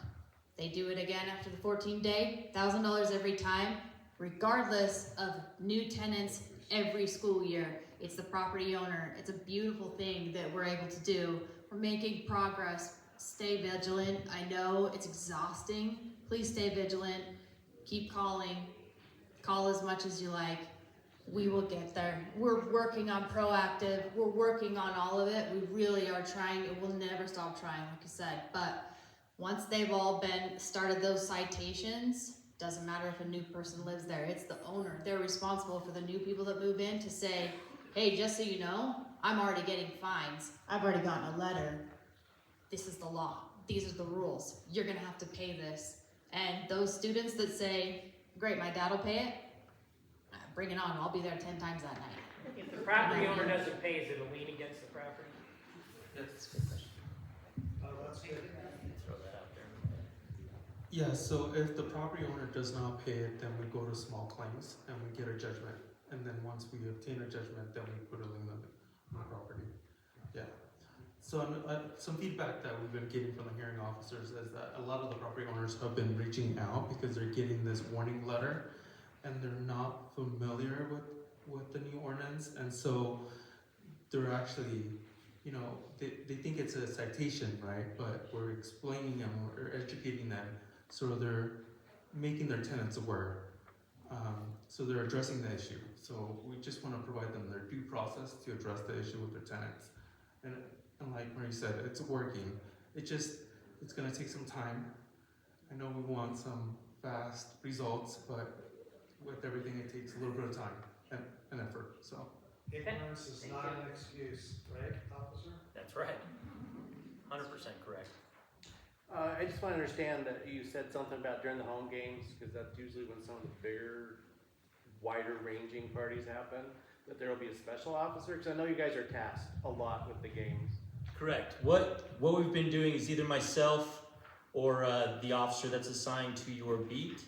I'm taking them off of handling just regular calls for service, and they're coming up here, and their job is to check the parties. We're only doing it for about 2 hours during the game that you have an officer special assignment in your area, because like I said, we do have a lot of stuff we're responding to, but it's become a big enough problem for your community here that I thought it warranted a little bit of a special attention from the police department. Thanks. So. Thank you.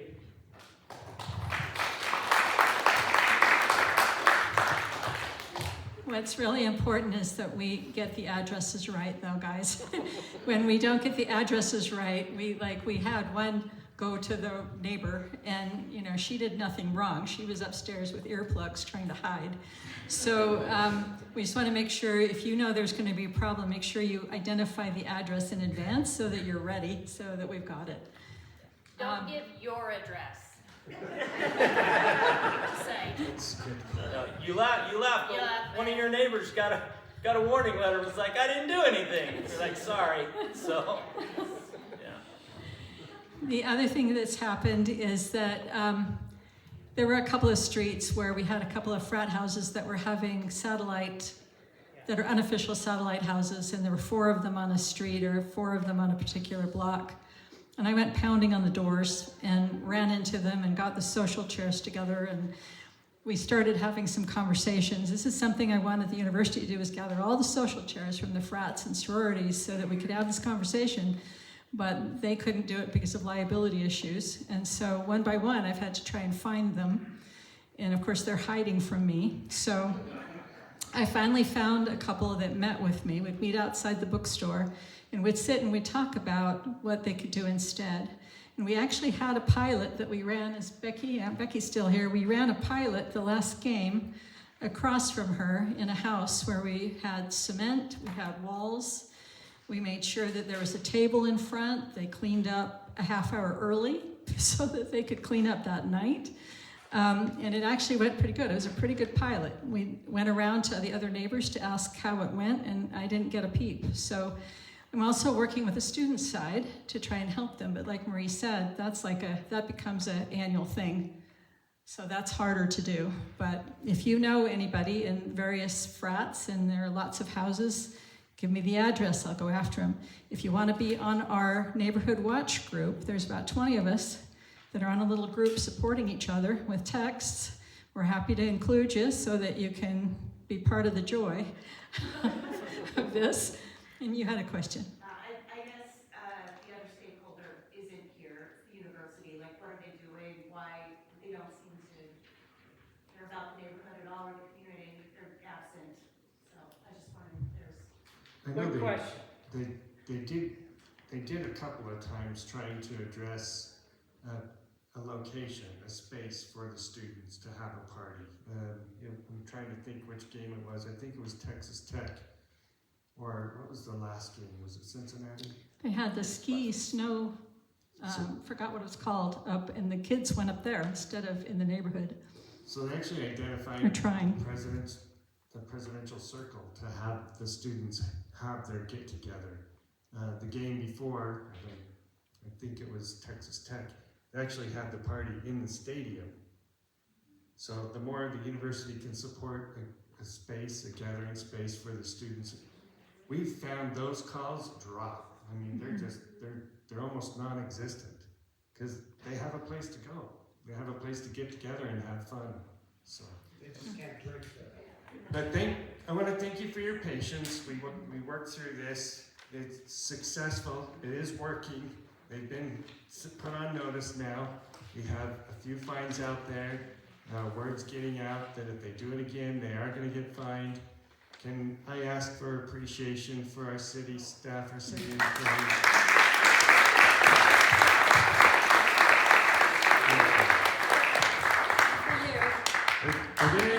Are there any veterans here? We had Veterans Day on Tuesday. I just wanted to recognize anybody a veteran from U.S. Armed Services. Thank you for your service as well. Thank you. Anything else you want to say, last words? We just really appreciate you, so thank you. We appreciate you guys working with us. Yeah, thanks for your communication.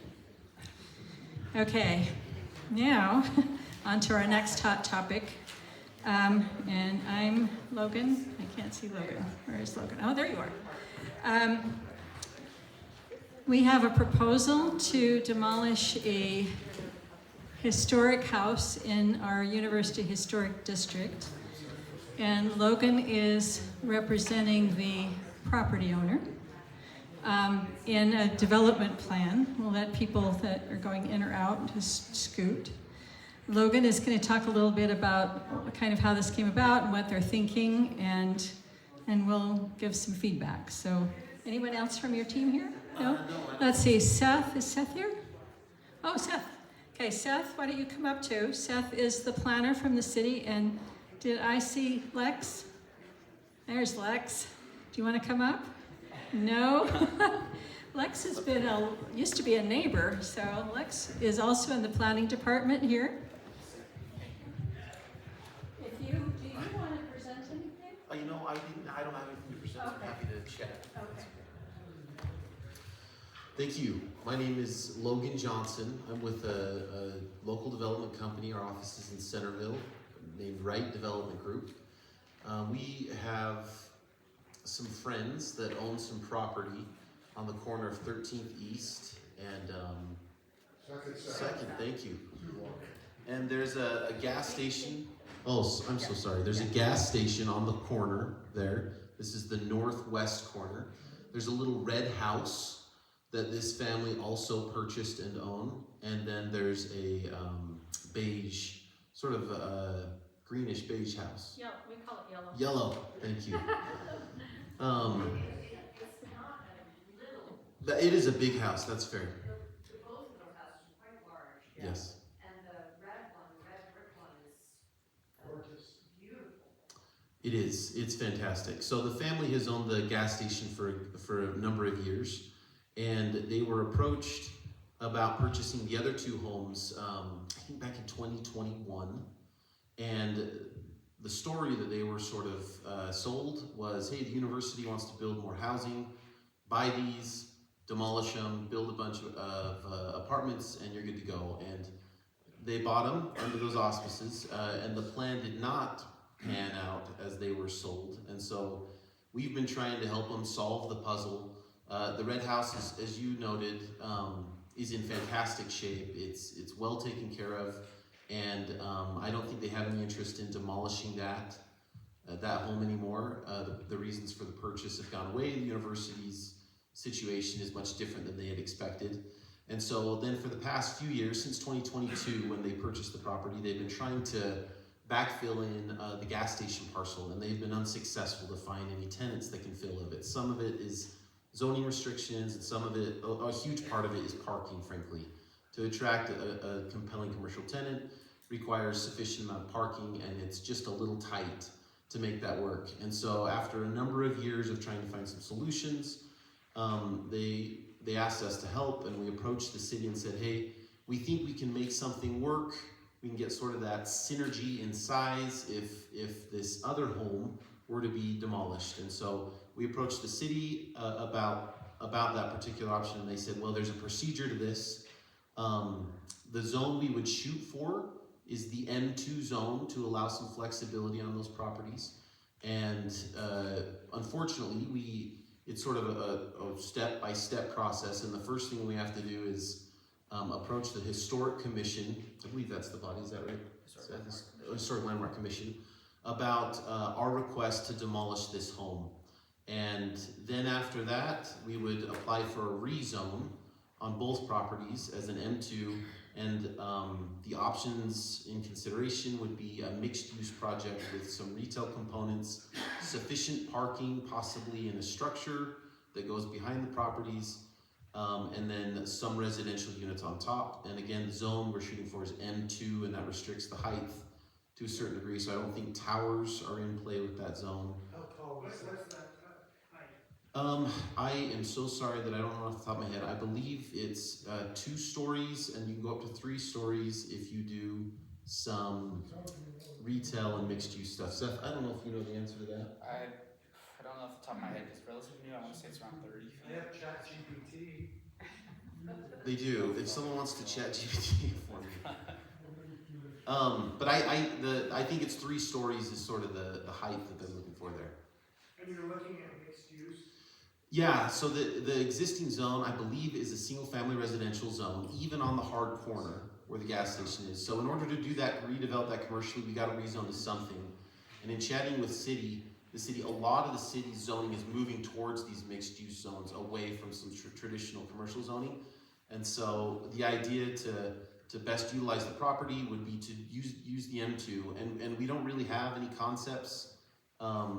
We had some concepts with a big tower with the university, and that ship has sailed. But I think the idea is a vertical mixed-use project with some retail or some commercial on the ground floor, adequate parking, and some residential units above. So 65 to 85 feet. In the M2? It's 30 feet in the mixed use too. Yeah, that's not correct. It's 30 feet in height for mixed use zone 2. That's Nick, by the way, from the city. I'm in the city council office. Thanks, Nick. Yeah. So what is the height there? 30 feet for mixed use zone 2. And we don't have that zone yet, and so depending on the demolition request, our rezone could then be submitted after that occurs. And so we're sort of taking one step at a time, and that's the intention of the owners. They like the neighborhood, they love the red house. It's turned out to be a good investment, even though they bought it under different auspices, it's turned out to be a great property. The other house is also full of tenants. It's got a few more tenants than they expected, and there's been some historic challenges there, and they want to be sensitive to the tenants' needs, and I think they're open to talking about allowing them to come into the new project. Obviously there would be a gap in construction, but just as they look at the property and what's best for the neighborhood, it seems like if both properties could be developed at the same time, there could be the synergy there that they just haven't been able to garner for the last 3 to 4 years as they've been trying to solve that corner. So I wish I had more details. Happy to answer your other questions. So part of the problem is that we've had this happen in other locations where we have promises made by individuals, and they say they're going to do something, and this has happened all over the city, not just in our area, and they say one thing, and then the zoning gets changed, and then what appears is ridiculous, gargantuan. So anything over 3 stories would be just way out of character in the neighborhood. I mean, right? Especially on that side of the street. So the problem is that if we say, yeah, you can demo, and then all of a sudden the owner sells, and then it's another guy, and then you promise, and then you get fired. There's no no way for us to have any assurances. So I'm on the board with Esther. So just so you know, our current opinion is no. No. No demolition, fix up the place. The red house already has 10 units in it. Okay, so the problem we've got here is we like to look at the whole thing, right? We like to understand what's coming and what's there now and what the plan is. This application is just for demo. It's not what's coming. It's not what's future. It's not even the zone. It's just the demo of the house. And my concern with that is that it's in a historic district and it is a contributory building. So that's the concern that I have, and I'm wondering how many people here have the same concern. But Seth, in your replies to emails, there's an implication in your reply to the email, Seth, that the Historic Landmark Commission bears in mind what is planned for the future in their decision whether or not to allow a demolition. I don't think that's I had understood true that as the anymore. opposite. They're not allowed to consider. Well, Seth, That was taken out of the code years ago. So a reuse plan is not a consideration for demolition. It's not one of the standards by which. New construction is a separate process that they will have to go through. We can't even issue a COA for demolition until they submit new plans for buildings, and those plans get approved as well. So that's a whole separate process. That also goes to public engagement. It also goes to HLC, and it has its own design standards that they would have to follow and meet. Things like compatibility, design standards. Yeah. And we feel a little frustrated by it too, a little handcuffed on it, because we sort of have to answer the demo question first. And in terms of what our intention is, we think, and maybe staff could weigh in, that there really only is the political will for the M2 the M2 zone in this area, and that's just based on chats I've had with staff here. And so, but that's a great point. You don't have assurances, and I'm just the dude who works for the dude who works for the dude. And so I want to add, first of all, Lex pointed up a really good point. I asked Seth to come on up because I thought he might answer questions, but he is separate. He's city, he's neutral, and he's just here to answer questions. This is actually Logan's show to kind of tell us what's happening. And the other thing is, we as East Central have tried in the past to get with developers early if we knew, so that we could actually try and work something out. So we just barely had a meeting a couple of days ago to try and see if we could, think of some things. Part of the problem is this application's already in, and the meeting for the Historic Landmark Commission is slated, I think, for December, 1st of December. So anyway, we'll get to some of the people who live in the house and have done some research. That would be great. But I want to make sure you have time to finish saying anything that you wanted to say. I have said my piece. I would love to answer questions. Thank you. Is there someone here from the historical district who can tell us why it could be demolished or why it couldn't be demolished? What the standards are? I think that would be extremely important. I can answer that question actually. So one of the main things that the city looks at whenever somebody applies to demolish a contributing structure, it's the first standard. We look and see, does the building retain the historical integrity that it has? And that's defined by the National Park Service. And there's all these different standards we look at to see if it retains those character defining features that it had when it was constructed. So that's one of the main things we look at. Is it still a contributing structure? And in the most recent historic resource survey, it was designated as a contributing structure. So it is a contributing structure? Yes, it is designated as a contributing structure. So when we review it, we'll see if it retains its historic integrity. So it looks at things like building materials used, level of craftsmanship exhibited by the building, the setting of the building. We see if those things have changed over the years. We don't do that review until after the early engagement public period. That ends tomorrow. So over the next week, we'll be reviewing those standards and coming up with a recommendation for the Historic Landmark Commission. But we don't do that until after the public process, just so that we can incorporate your comments and your feedback. into the staff report. The city had put out some notice about some overall plan for that area, transit, walking plan, and I contacted someone at the city and nothing's been developed. Is that being taken into account? Are you aware of that? The city's put out notices to that effect. And we're here from planning to talk about the demolition. That's probably a transportation issue.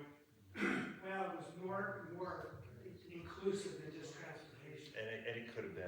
I can't answer that question for you. I have a question about the gas station. So the gas station's just gonna stay there as is, and you're gonna demo this house that's in between two other houses? That's the picture I'm getting, but Yeah. I've seen it. The gas station is also a lower level of contributing status. I forget the status is, but it's Non-contributing. or non-contributing, but it's on the there's something historic about the gas station that no. So the gas station is listed as a non-contributing structure, which means that it's easier to demolish. It's an administrative process, so that means if it's not a historic building, they can apply, and planning staff can administratively approve the demolition. Why don't they use that for the building? Well, so on the gas station, we probably will demolish that in hopes that it will attract a different tenant. Its current form and state has not been conducive for years to find a new tenant. And so we intend on demolishing that after we get through this administrative process that, I apologize, is not for historically contributing property. And I don't know if that answered your question. Yeah. So our biggest concern, I think, just in a nutshell, in the neighborhood, is every time one of our contributing historic homes is demolished, it chips away at the character and the nature of our community. Every time there's one more, oh, well, this one, we're gonna put this really great thing in here, it'll be wonderful. And then it's the next one, and then it's the next one. And we're losing the fabric of our neighborhood. Now, I know that we have to increase density, I know we have housing shortages, I know we have these needs, but there are places for them that don't chip away at the character of our, and this one's already designated as contributing. So my question, I think, that's my comment, my question is, like, why can't that building continue to be used as it is? It's already a rental, there are already people living in it, and develop a lot that the gas station is on if this landowner wants to make a bunch of money and develop a lot. Like, I don't understand why you would want to tear down an existing building and rebuild something else to rent it out again. That doesn't make sense to me. That is a fair question. Great points. I think the only response that the owners would have is that's what they've been doing the last few years, and they've been trying to redevelop that corner, and they just haven't been able to make it happen. It's been marketed by a number of brokers, and they feel like one of the two major issues are, and again, this is not the decision the Landmark Commission will consider, this is just informational, which is there's not enough parking. The parcel, its size, and the parking available is not enough to get these commercial users in place. And then number two, they think if they had a little more space by doing both these properties at the same time, that they could solve that puzzle. And your points about the impact by removing one more home is well taken. Totally understand that. And I appreciate you bringing up some of the counter thoughts about the need for housing and how this could impact that. And also I acknowledge it does afford housing right now. And so it's a complex issue and there's a lot of moving parts. I'm not going to pretend that they're not trying to utilize the property that they purchased. But totally understand those points, and I think those are fair and great points. What kind of commercial? When I can how you doing? I'm good. Let me comment on that too. One of the 5 standards addresses the chipping away of the historic fabric of the neighborhood. So that's one of the standards that Seth will be analyzing as part of his staff report for landmark consideration. And in the 22 years plus that I've been with the city, we see very, very, very few demolition requests. Very few. In historic historic districts? Yes. In So what is local historic districts or national? Local. The city only administers local. You're a historic, we're national, we don't have a local. What we do for this house. For this house, it isn't a local district. And you're right, national is just an honorary and there is no protection. I live below the city. So did I, yeah. Beautiful house, but it wasn't protected. And that's where it's being chipped away at more, is in the national, like Douglas neighborhood right Yeah. there. Because there's no protection against demolition for National Register. Bit by bit by bit, Yeah. so. But those of us who live in the neighborhood are aware, because we come to these meetings, I think we can think just off the top of our head of numerous applications for demolition, some of which have been successful, that all have been discussed here, thanks to Esther, here the grant. There was a denied application to demolish 3 brick historic buildings on Second South, just a couple of blocks further west. That was in front of my house and those are in the National District. They're not local.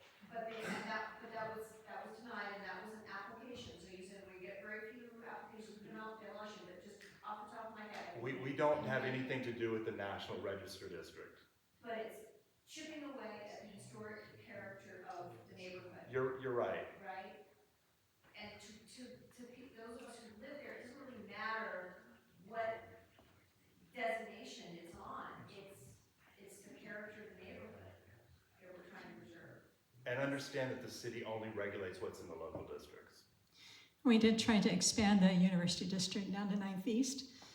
Yale Crest, Preserve, whatever their name is, Preserve Yale Crest, is kind of chipping away almost street by street. And we've tried to get some historic efforts going here. And I have not yet found people who are able to dedicate the time to actually do some of that work. But we've talked about seeing if we could extend some of the designation. Right now we have 2 historic districts. We are part of the South Temple City Historic District and then the University Historic District. It goes to the middle of 11th East between South Temple and 4th, 5th South. Okay, if you're good, Logan. One last thing. Okay. Esther and I have chatted once, and she's got some great ideas, and we're chasing them down on some redevelopment options that we will pursue in the event this demo application is accepted. And so we are open. We want to talk. We're not avoiding Esther. She's like pit bulls. Once she gets you, she's on you, and she's great. So you guys are great to have her, and we are more than open to talk. We are a blank slate. We're just trying to better utilize the property. And we've been successful because we usually have tried to be win-win both sides. So the profits realized, costs are realized, and we also protect us. I do want to give 2 minutes to, if you can, if you want to. There's been some research by tenants who actually live in the building. I don't know if you worked with them at all, but I'd love to bring them up for a second. I know previous tenants. And previous tenants? Okay, this building. Just give it 2 minutes, if you could. Hello, everyone. My name is Jackson Chapman. I actually live at the unit that is proposed to be demolished. I sure can. Yeah, my name is Jackson. I actually live at the house that is proposed to be demolished. I've only been a tenant since October 1st, so I'm brand new there. However, the support that we've received from the neighbors and just everyone that came out and has supported keeping that historic building and having that designation remain has been enormous. So I do appreciate everyone's support and everyone coming out. So thank you for that. We have pulled, I know the biggest concern with it not being considered historic is the plaster stucco that's on the surrounding initial building. There were 2 additions that were made sometime between after 1963. We did pull the Sanborn maps, which are insurance maps that show that it was built in 1912. It's got a sandstone foundation, it's concrete block. Right now we're trying to determine when that stucco was added to the house. So that is where we are right now. That is the argument that's being made as to why it is no longer a contributing historic building in that area. So was the stucco and the additions, but as someone had mentioned earlier, it had been surveyed twice by the Utah Historic Landmark Commission, and they gave it a historic contributing building designation. So yeah, if anyone has any questions for me. Thank you for the dog biscuits. Oh yeah, you bet. Yeah, thanks for coming out. Yeah. Anyone else? All right. Thank you so much. Oh. Is it affordable housing? It is. It's very affordable. There you go. Yeah. So I'm happy to live there. Like I said, I just moved in not too long ago, but no, I'd like to stay there for as long as possible. What's the acronym, Esther? Naturally occurring affordable housing? No, or whatever. Thank you. And have you met? No, Okay. hey, good to meet you. All right, great. Larry, Zach. No, we went through and did an inventory of the property and the insides and met a number of the tenants, great people, all nice, really nice. And frankly, I'll be honest, the inside is pretty impressive, more than the outside, unfortunately, but there's some pretty cool stuff on the inside. Okay, it's time for us to be done. So your boss is the landlord of their property, correct? Boss's boss, yeah. Boss's a couple boss. layers. Have they ever considered hiring a landscaper and mowing the lawn before the street? I mean, seriously, it needs a little bit of love. Yeah. Great, but I don't expect a tenant to be out full of weeds. Yeah, I'll take it back to them. They seem to take care of that red house at a different level than they do the other house. And a little bit of that is a function of the rents in each property and... No, it isn't. You take care of your property, regardless. Okay. That's fair. The tenants don't seem to... I'm not going to dig myself in a deeper hole. Right, I wouldn't. I'd stop. I think it's a landlord responsibility to care for landscaping the property, not the tenant responsibility. Yes, and that's, again, not the purpose of this discussion actually right now. The purpose is, I have wily board members here. Okay, so, all right. I want to first of all just thank you all for coming out, for staying here. Thank you for being part of this great neighborhood, and we'll see you next time.